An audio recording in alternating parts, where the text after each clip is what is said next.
और अब खबरों को विस्तार से देखते हैं। आरोग्य भारती के सहयोग से एनआईटी हमीरपुर परिसर में उत्तर क्षेत्रीय पर्यावरण कार्यशाला का आयोजन किया गया, जिसमें बतौर मुख्य अतिथि राज्यपाल शिव प्रताप शुक्ल ने शिरकत की। इस अवसर पर आरोग्य भारती के राष्ट्रीय अध्यक्ष डॉक्टर राकेश पंडित, एनआईटी के निदेशक सूर्यवंशी, आरोग्य भारती और राष्ट्रीय संगठन सचिव अशोक कुमार, उपाध्यक्ष डॉक्टर अनिल मेहता, डीसी हेमराज बेरवा, एसपी आकृति शर्मा भी मौजूद रहे। राज्यपाल शिव प्रताप शुक्ल ने कहा कि आज पर्यावरण पूरे विश्व का विषय बन गया है और विश्व पर्यावरण संगोष्ठी में पीएम मोदी ने भी कहा है कि पर्यावरण को बचाना जरूरी है। उन्होंने कहा कि भारत सबसे कम कार्बन का उत्कर्षण करता है। उन्होंने कहा कि हम सभी को पर्यावरण संरक्षित करने के लिए काम करना चाहिए।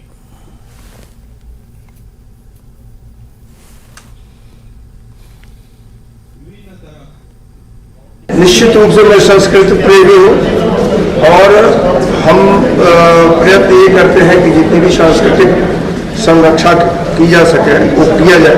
लेकिन आप लोगों से भी मेरा एक निवेदन है कि हिमाचल को देवभूमि कहा जाता है और आपसे निवेदन इस नाते का हो क्योंकि समाज के चौथे स्तंभ के रूप में आप जाने जाते हैं। हिमाचल में जिस प्रकार से नशे की प्रवृत्ति बढ़ रही है, मुझे लगता है कि इस पर सबसे अधिक अगर उद्वेलित करने का काम कर सकोगे तो आप लोग कर सकोगे नशा को खत्म करने के लिए। आज पर्यावरण एक चिंता का विषय बन चुका है और मैं समझता हूं कि ये पूरे विश्व का विषय है, न केवल भारत का या उत्तर भारत का। विश्व पर्यावरण संगोष्ठी में प्रधानमंत्री श्री नरेंद्र मोदी जी ने इस बात को ये कहा, जब भी इसकी बात हो रही थी कि भाई भारत को कार्बन का उत्सर्जन कम करना चाहिए, तो उन्होंने कहा कि यह भारत की प्रतिबद्धता है, पर्यावरण मजबूरी नहीं है। विश्व के लोगों को इस पर सोचना चाहिए। भारत सबसे कम कार्बन का उत्सर्जन करने का काम करता है। मुझे लगता है कि सबको भी, हर नागरिक को इसके विषय में सोचना चाहिए। आगे बढ़ेंगे। ऊना में फुटबॉल की नर्सरी के रूप में जाने जाते खड गांव में खिलाड़ियों को तैयार करने के लिए विशेष अभियान शुरू किया गया है। गांव के युवाओं ने ही बच्चों को मैदान तक लाने के लिए एक विशेष अभियान शुरू किया है। खड यूनाइटेड फुटबॉल क्लब नाम की युवाओं की ये एक संस्था बच्चों को मैदान में लाने के लिए फुटबॉल के पूर्व खिलाड़ियों के साथ साथ खुद बच्चों के अभिभावकों का भी सहयोग ले रही है। रोजाना बच्चों को ग्राउंड से जोड़ने के लिए शाम को 5 से 7 बजे तक विशेष सत्र आयोजित किया जाता है।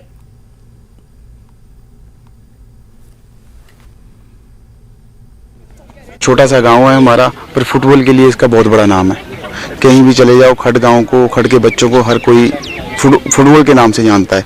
और हमारे गांव में हमारा काफ़ी कुछ समय से ना फुटबॉल खत्म होता जा रहा है, तो बच्चे फुटबॉल ग्राउंड में नहीं आते हैं। ग्राउंड में मतलब इतना बुरा हाल हो गया था। हमारा क्लब है उसको 11 बंदों की टीम नहीं हो रही थी, तो हम 4-5 जो युवा खिलाड़ी हैं अपने टाइम के, हमने मिलके दोबारा टीम का और बच्चों को खिलाना और एकेडमी स्टार्ट की है खड यूनाइटेड एफसी के नाम से। गांव के सारे बच्चे हैं, बच्चियां भी आ रही हैं, इसमें 35-40 बच्चियां भी हैं। तो ग्रास रूट पे काम कर रहे हैं कि बच्चों को फुटबॉल सिखाना है और इन चीज़ों से दूर लेके जाना, नशे से और दूर रखना है। देखिए जी, जैसे खड को सारे फुटबॉल की नर्सरी के नाम से भी जानते हैं। खड तो क्या कहूँगा मैं, आसपास के हमारे 3-4 गांव हैं, खड, पंजावर, पंडोगा, नंगड़ोली।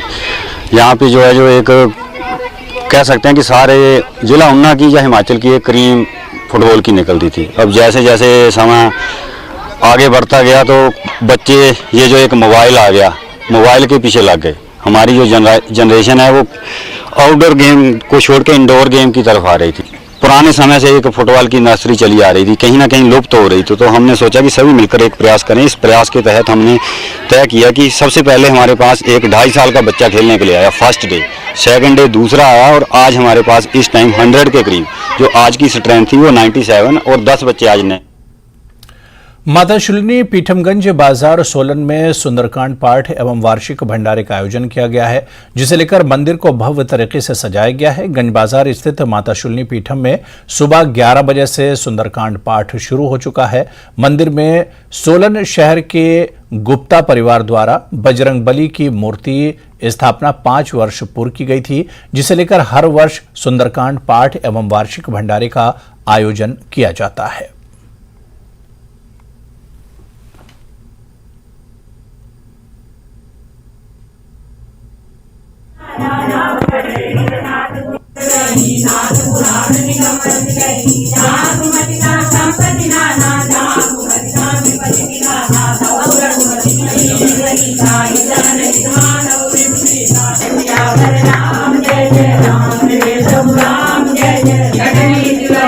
जय माता दी, जय बजरंगबली।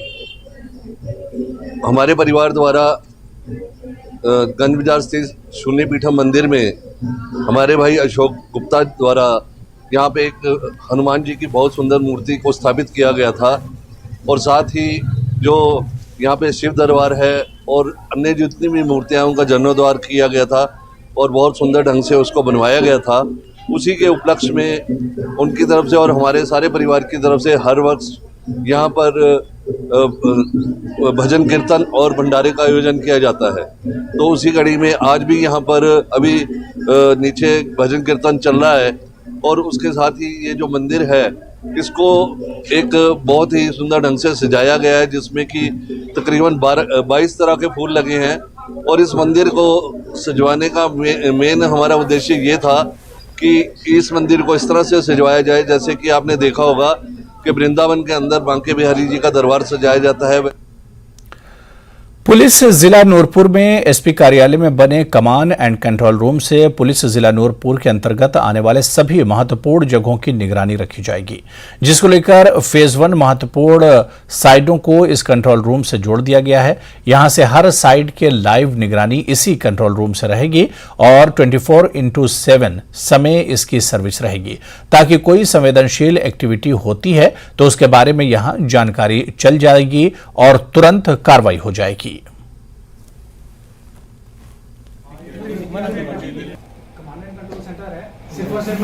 देखिए, ये एक कमांड एंड कंट्रोल रूम हमारा सेंटर बना है, क्योंकि ये एक तो बॉर्डर पे स्थित है, ये जिला और न्यूली क्रिएटेड डिस्ट्रिक्ट है। तो इफेक्टिव सर्वेलेंस के लिए और बॉर्डर को मॉनिटर करने के लिए फेज 1 में जो हमारी 10-11 साइट्स थी, जहाँ से हमारे एंट्री एग्जिट पॉइंट्स और जो क्रूशियल चोकिंग पॉइंट्स हैं उनको इससे कनेक्ट करा गया है, और यहाँ से लाइव फीड हर स्पॉट की इसी कंट्रोल रूम में रहेगी, और जहाँ पे 24/7 उसकी मॉनिटरिंग करी जाएगी। अगर कोई भी संवेदनशीलता या फिर कोई भी सस्पेक्टेड एक्टिविटीज़ होती है तो उसके बारे में यहाँ से डायरेक्टली लॉग आपके पॉइंट्स पे चली जाएगी और तुरंत कार्रवाई की जाएगी।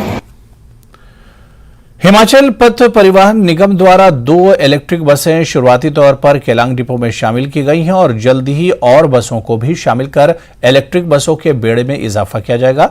हिमाचल पथ परिवहन निगम केलांग के बस अड्डे में 14 लाख की धनराशि से निर्मित इलेक्ट्रिकल बस चार्जिंग स्टेशन का विधिवत लोकार्पण करने के उपरांत जिला लाहौल स्पीति के विधायक रवि ठाकुर ने पथ परिवहन निगम के कर्मियों को संबोधित करते हुए कहा कि जनजातीय जिला लाहौल स्पीति के कठिन भौगोलिक परिस्थितियों और भीषण सर्दी के मौसम में भी बसों के परिचालन को बखूबी निभाकर कर्मचारियों ने समूचे प्रदेश में एक मिसाल कायम की है, जिसके लिए वो बधाई के पात्र हैं। क्षेत्रीय प्रबंधक अशांति शर्मा ने विधायक रवि ठाकुर और उपायुक्त राहुल कुमार का खतक टोपी पहनाकर स्वागत किया।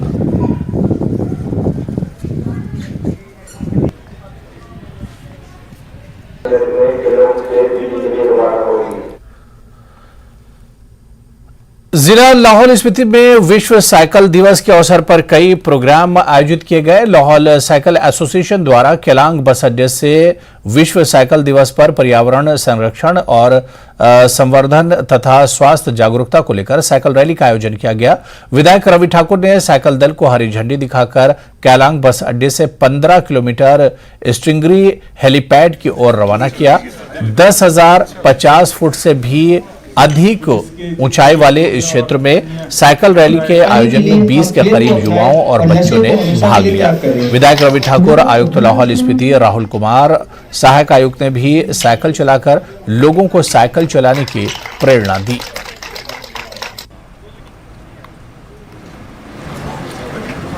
साइकिलिंग दिवस आज मनाया जा रहा है पूरे दुनिया के अंदर, और मैं ये समझता हूँ कि ये एक ऐसा साइकिलिंग एक ऐसी चीज़ है जो कि आपकी सेहत को बहुत अच्छा रखता है, और एक ये स्पोर्ट भी है, क्रीड़ा का भी भाग है।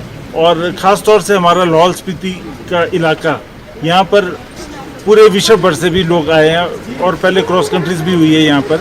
हम इनका हमेशा समर्थन देते हैं। आज प्रशासन से जिलाधीश महोदय भी आए हैं यहाँ अपनी टीम के साथ, और इनको प्रोत्साहन देने के लिए हमेशा धनराशि भी मुहैया कराते हैं और आगे भी इनकी पूरी मदद करेंगे। खास तौर से हमारे लाहौल के जितने भी यहाँ पे उदयपुर ब्लॉक है, हमारा केलोंग ब्लॉक है, स्पीति ब्लॉक है, तीनों ब्लॉक से जितने भी युवा हैं इसमें बारंबार भाग लेते हैं। और ये पहाड़ी आपको नजर आ रही है सामने, इसको क्रॉस करके भी पीछे तक गए हैं लोग।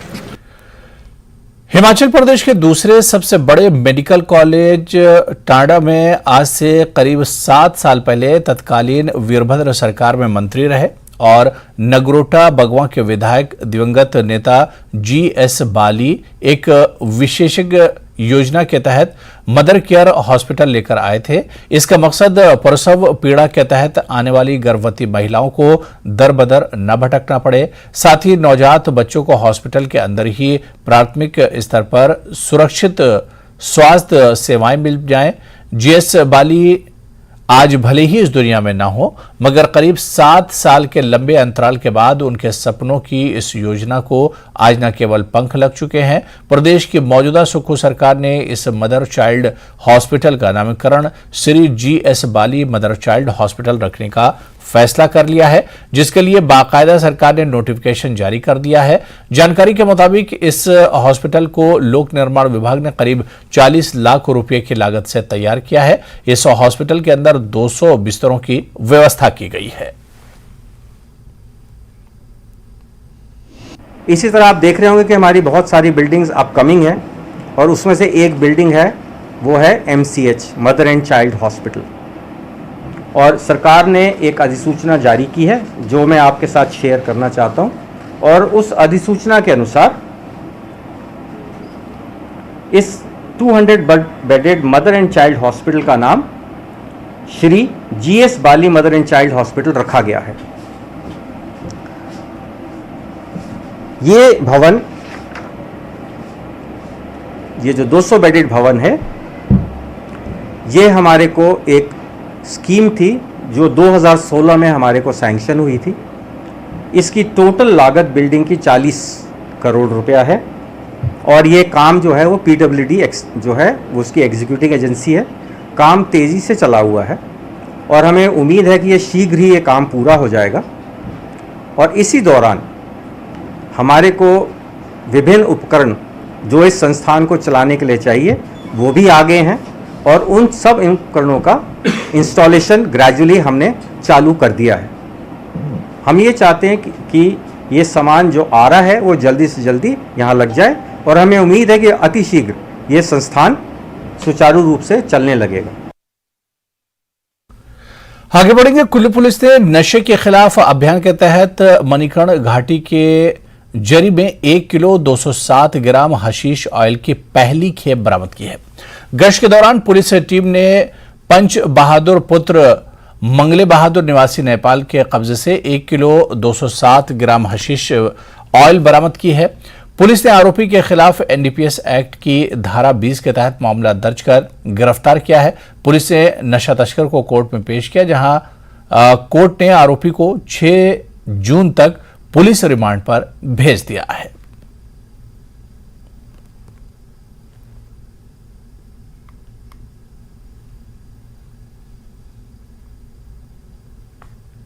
पिछले कल दोपहर बाद जो है एक SIU की टीम जो है बरादा के नज़दीक मौजूद थी, और जब वे गश्त पे थे तो गश्त के दौरान उन्हें एक नेपाली व्यक्ति पे शक हुआ, और शक होने पर गांव जो है उस इलाका के प्रतिष्ठित व्यक्तियों को शामिल करके उसके बैग की तलाशी ली गई। तो बैग की तलाशी पर उसके पास 1 किलो 207 ग्राम जो है हशीश ऑयल बरामद हुआ है।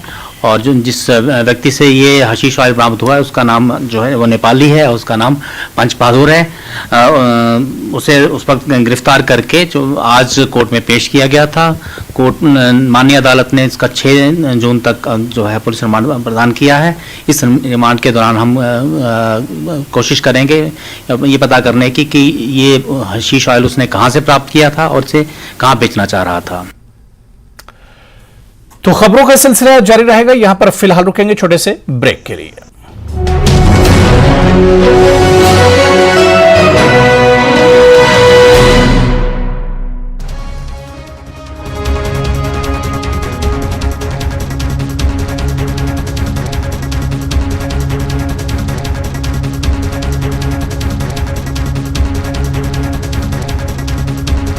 बैद्यनाथ कब्ज हर, पुरानी कब्ज, एसिडिटी व अन्य पेट की परेशानी में उपयोगी।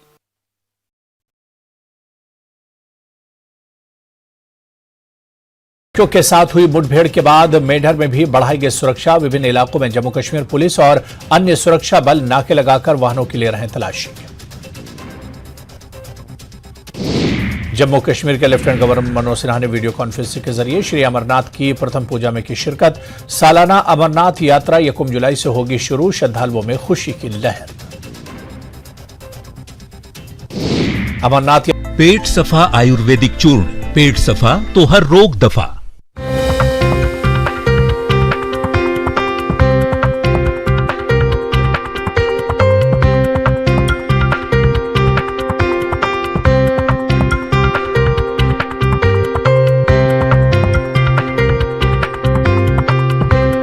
Headlines presented by पेट सफा आयुर्वेदिक चूर्ण, पेट सफा तो हर रोग दफा।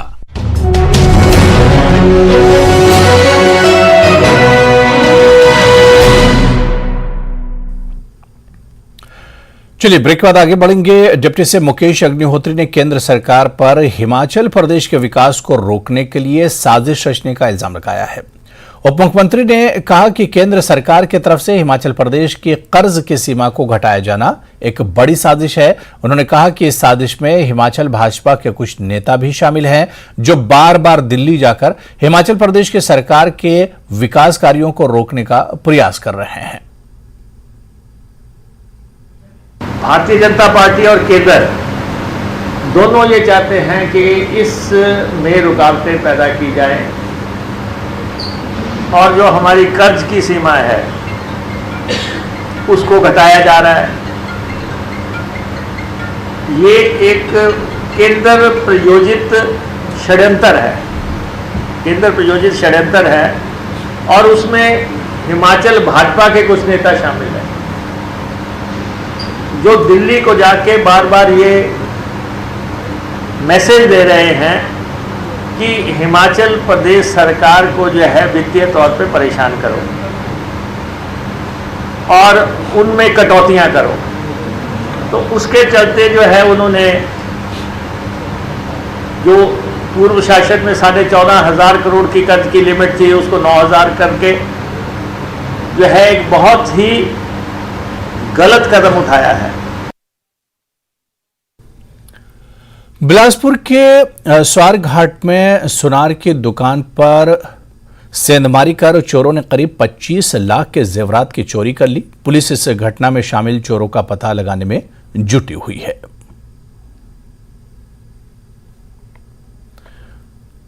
तो आपको बता दें कि दुकान से 25 लाख के जेवरात की चोरी की गई है। दरअसल ये पूरी घटना बिलासपुर के स्वारघाट में एक सुनार की दुकान पर हुई है। सेंधमारी कर चोरों ने करीब 25 लाख के जेवरात चोरी कर लिए हैं। पुलिस इस पूरी घटना में शामिल चोरों का पता लगाने में जुटी हुई है। मैं तो यही कहूँगा पूरे प्रशासन से भी कि यहाँ स्वारघाट जो स्टेशन है यहाँ पर दिन प्रतिदिन बहुत से लोग यहाँ बाहर से आके बसते हैं, लेकिन यहाँ पर किसी की वेरिफिकेशन तक नहीं होती। हम जिनको यहाँ बस स्टैंड के सामने आकर पूरा दिन लोग रेडियाँ लगा के सामान बेच के चले जाते हैं, लेकिन कोई शासन प्रशासन वाला उनको पूछने वाला नहीं होता है कि कौन कहाँ कैसे आया हुआ है। तो मैं तो यही अनुरोध करूँगा कि जितने भी यहाँ रेडी है, फड़ी है, जो भी यहाँ जो फेरी लगाने वाले हैं उनको यहाँ बुलाया जाए। उन्होंने बताया था कि मेरी शॉप का जो पिछला दरवाज़ा है वो किसी अज्ञात व्यक्ति के द्वारा तोड़ दिया गया है, और बताया कि मैंने दुकान को चेक किया तो कुछ ज्वेलरी जो है दुकान से गायब है। तो इसकी इत्तला पर हम यहाँ पहुँचे हैं स्पॉट के ऊपर। स्पॉट का हमने गहराई से निरीक्षण किया है और आगे भी कर रहे हैं। नालागढ़ में शनिदेव मंदिर के पुजारी ने 1 दर्जन लोगों पर उनके मकान पर कब्जे का आरोप लगाया। हालांकि आरोपी पुजारी के आरोपों को सिरे से नकार रहे हैं और कह रहे हैं कि उनका इस मकान पर सालों से कब्जा है।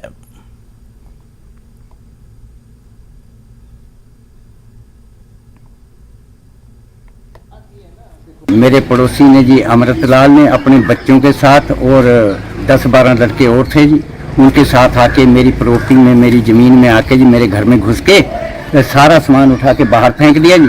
भी अपना किहड़ा कोई चोर है ਜਾਂ ਕਿਸੇ ਗੱਲ ਦੇ ਆਪਾਂ ਕੋਈ ਇਦਾਂ ਦੇ ਆ ਕਹਿੰਦੇ ਜੇ ਆਪਾਂ ਇਹਨਾਂ ਨੂੰ ਕੋਈ ਕਾਰਵਾਈ ਕਰਨੀ ਹੈ ਇਦਾਂ ਦੀ ਕੋਈ ਕਰ ਹੀ ਨਹੀਂ ਸਕਦੇ ਸਾਡੇ ਨਾਲ। ਬਾਕੀ ਸਾਡਾ ਕੇਸ ਚੱਲ ਰਹੀ ਹੈ ਜੀ ਸਾਡੇ ਥਾਣੇ ਦੇ ਵਿੱਚ। ਸਾਨੂੰ ਤਾਂ ਇਸ ਗੱਲ ਦੇ ਵਿੱਚ ਰਹੇਗੀ, ਇਹਨਾਂ ਨੂੰ ਵੀ ਪਤਾ ਜ਼ਮੀਨ ਸਾਡੀ ਹੈ, ਕਾਗਜ਼ ਸਾਡੇ ਹੈ, ਸਾਰਾ ਕੁਝ ਸਾਡਾ ਜੀ, ਤੇ ਮੀਟਰ ਵੀ ਸਾਡਾ ਆਪਣਾ ਲੱਗਿਆ ਹੋਇਆ, ਇਹਨਾਂ ਦੇ ਨਾਂ ਤੇ ਲੱਗਿਆ ਹੋਇਆ ਜੀ। बाकी तो हम देख लो थोड़े सामने है। हम सिविल सूट में 91 में हमारी फेवर में जजमेंट एंड डिक्री पास हुई थी, जिसके बाद ये मकान और वो जो हमारा हमारे नाम पे है, ठीक है ना जी। जज साहब खुद मौके पे आए थे और कॉम्प्रोमाइज़ के साथ ये डिक्री पास हुई थी। ये इसकी वायलेशन करता रहा है। वायलेशन के बाद हमने जो है थाने में कंप्लेंट दी थी इसके अगेंस्ट। इसने हमारा सामान फेंका था बाहर। खबर बद्दी से है, जहां ऑनलाइन ठगी का मामला सामने आया है। यहां की युवती से इंस्टाग्राम पर वर्क फ्रॉम होम के लिंक के जरिए 99,700 रुपये की ठगी की गई। पुलिस इस मामले की जांच में जुट गई है।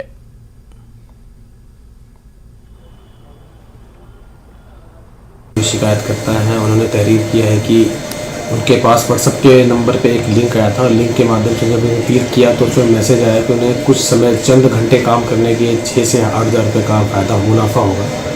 तो इस लालच में आके उन्होंने कम से कम लगभग 99,700 रुपये का ट्रांसफ़र कर दिया है, और इस संदर्भ में मामला जो अंतर्गत धारा 420 IPC दर्ज किया गया है और जिसकी तफ्तीश अमल में लाई जा रही है। चंबा की क्रिया में 2 दिवसीय राज्य स्तरीय कराटे प्रतियोगिता का समापन हो गया है। विधानसभा अध्यक्ष कुलदीप सिंह पठानिया ने समापन समारोह में बतौर मुख्य अतिथि शिरकत की। कुलदीप सिंह पठानिया ने कराटे प्रतियोगिता के विजेताओं को पुरस्कार भी दिए। State karate championship first time हमारी चंबा डिस्ट्रिक्ट में हो रही है, और इसमें लगभग 9 जिलों के 250 प्लस प्लेयर्स ने पार्टिसिपेट किया। इसमें पूरे देश से हमारे नेशनल क्वालिफाइड रेफरी जजेस अलग अलग स्टेट से और ख़ास करके हिमाचल प्रदेश के अलग अलग ज़िलों से यहाँ पे मौजूद रहे। और यहाँ से जो भी प्लेयर्स यहाँ पे मेडलिस्ट हैं, उन्हीं में से एक प्लेयर सेलेक्ट होकर आगे जो नेशनल चैम्पियनशिप होगी, जब भी नेशनल बॉडी उसका आयोजन करेगी, वहाँ में भाग लेगी वो। मैं हमारे मुख्य अतिथि महोदय जी का बहुत बहुत धन्यवाद करता हूँ जो हमारे इस इवेंट में आके इसकी शोभा बढ़ाई। मुझे प्रसन्नता है और खुशी है कि स्टेट कराटे एसोसिएशन के द्वारा यहाँ पर जो कराटे खेल हैं उसका स्टेट लेवल का यहाँ आयोजन हुआ, और उसमें जो डिस्ट्रिक्ट कराटे एसोसिएशन है उनका अहम योगदान था इस खेल को ऑर्गेनाइज करने में। और मैं ये समझता हूँ कराटे आज के इस समय में बहुत ही आवश्यक है। वैसे तो ये सेल्फ डिफेंस का खेल है, लेकिन जब आप कराटे सीखकर परिपूर्ण हो जाएं तो आप चलता फिरता हथियार बन जाते हैं। और आज के समय में जब हमको हर क्षण अपनी रक्षा सुरक्षा, एक अच्छा जिस्म, दुरुस्त स्वस्थ दिमाग, उसके लिए खेलों का अपना महत्व है और कराटे का उसमें महत्वपूर्ण योगदान है। 6 जून से 10 जून तक सोलन में 35वां ऑल इंडिया डांस, ड्रामा और म्यूजिक कंपटीशन होने जा रहा है। इसे अभिनय 2023 का नाम दिया गया है। इस बार अभिनय 2023 में 15 से 16 राज्यों की टीमें भाग लेने वाली हैं। अभिनय 2023 35वीं अखिल भारतीय नाटक, नृत्य एवं म्यूजिक प्रतियोगिता का मंचन जो है वो 6 तारीख से लेके 10 जून तक किया जाएगा। और जो कि कोठों में जो भाषा विभाग द्वारा ऑडिटोरियम बनाया गया है वहाँ पे होगा। और इसके अंदर 400 कलाकार 15 राज्यों से भाग ले रहे हैं। और उधर मंडी में यंग इंडिया के बोल सीजन 3 की राज्य स्तरीय प्रतियोगिता का आयोजन किया गया। यह प्रतियोगिता युवा कांग्रेस की तरफ से आयोजित की गई थी, जिसमें दिल्ली राउंड के लिए 5 युवा चुने गए।